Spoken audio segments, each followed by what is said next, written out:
سلام، خوش اومدی به این ویدیو. امروز می‌خوایم درباره یکی از جالبترین و خاص‌ترین سبک‌های آفرود صحبت کنیم. سبکی که شاید اسمش رو شنیده باشی. پری رانر. اگه ویدیوهای آفرود آمریکایی رو دیده باشی که یه ماشین با سرعت وحشتناک وسط بیابون میتازه، از روی دستاندازها میپره و انگار روی آب حرکت میکنه. خیلی احتمال داره که اون ماشین یه پری رانر باشه. توی این ویدیو میخوایم از پایه شروع کنیم. یک پری رانر دقیقاً چیه؟ از کجا اومده؟ و اگر کسی بخواد وارد این سبک بشه، چه تغییراتی روی ماشینش انجام میده؟ اگر به بیابون، سرعت روی خاک و ماشین‌های تقویت شده علاقه داری، این ویدیو مخصوص خودته. تا آخر همراه من بمون.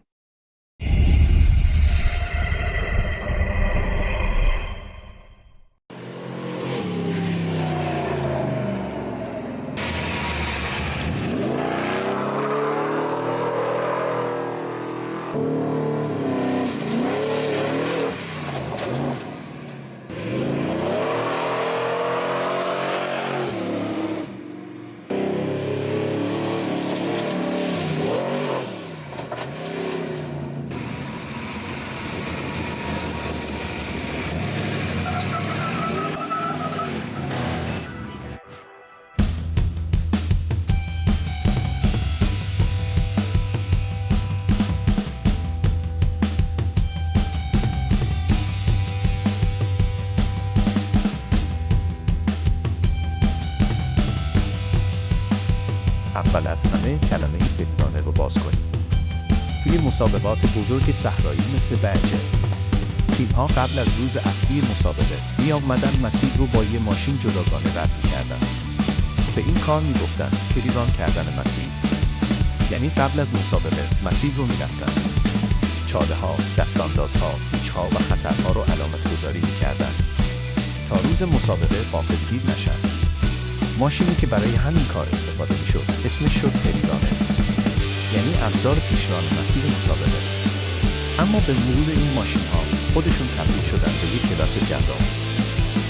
وانت‌ها و شاسی بلندهایی که برای سرعت بالا در مسیرهای خاکی و بیابانی ساخته میشن، با فناوری خیلی قوی و کورس حرکت زیاد، طوری که بتونن صدها کیلومتر مسیر خراب رو با سرعت بالا طی کنن.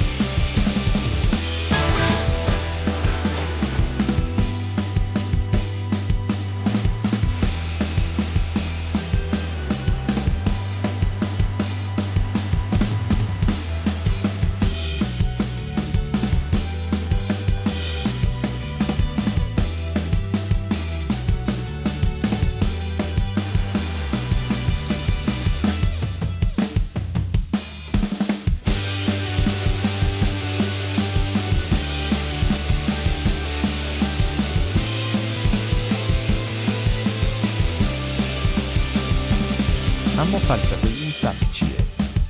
توی آفرود کلاسیک معمولاً تمرکز روی اینه که از موانع سخت مثل سنگ و شیار و شیب آروم و با دقت رد بشید.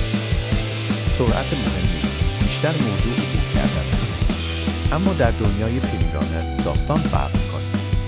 اینجا هدف اینه که بتونی روی مسیرهایی که پر از دستاندازه با سرعت نسبتاً بالا حرکت کنی، بدون اینکه ماشینت کنترلش رو از دست بده یا متلاشی بشه. پری رانر برای این ساخته شده که روی خاک و موج‌های زمین بده، نه اینکه فقط آرام آرام از موانع رد شه. پس اگر بخوای در یک جمله تعریفش کنی، پری رانر یعنی ماشین سرعتی آفرود برای بیابون و خاک.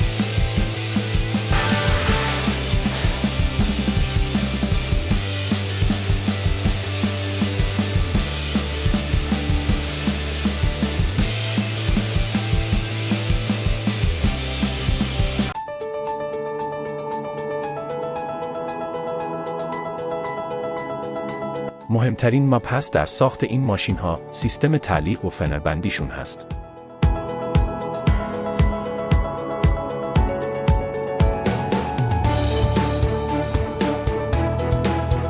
در کنار اون تایرهای بزرگ و گلگیرهایی با فضای باز که دامنه حرکتی زیاد رو به چرخ‌ها میده.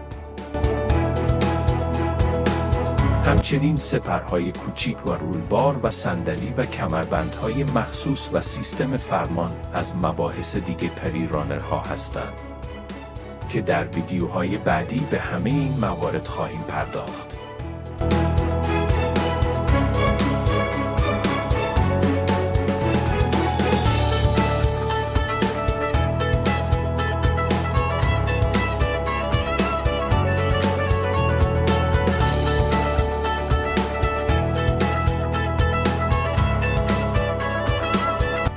لایک و سابسکرایب کانال کمک خیلی بزرگیه برای ادامه این مسیر. مرسی که تا اینجا همراه من بودی. تا ویدیوی بعدی. فعلا خداحافظ.